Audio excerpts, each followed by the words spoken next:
हेगे कुछ कानी पील छोड़ी तो देना दिल हेगे कहबे त तोरो दुओ देबो पुओ देबो छुओ देबो मंगबे रे छौरा तो हो देबो पुओ देबो छुओ देबो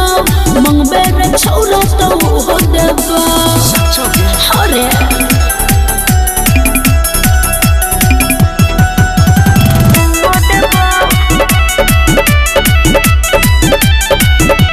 नदी में डुबकी लगाबे के मन छै तोहर जवानी के बड़ा पसंद छै अरे बुझै छियौ हम सब तोहर खेला बदू में केहू न करबे झमेला हेगे सुन चॉकलेटी ससुर जी के बेटी तू मंगबे त खाई लगे पुओ देबो अरे पुओ देबो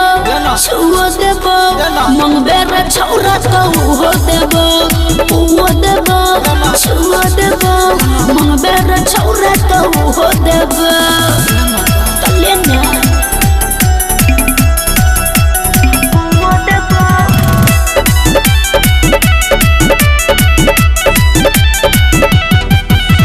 सुन के मन हमर हो जाए खुश गे जाई छे दिलवा में सीधे तू घुस गे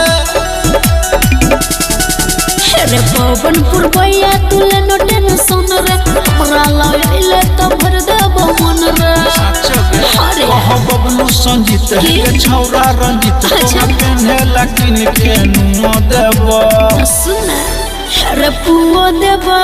छुओ देबो मंगबे रे छौरा तो हो देबो पुओ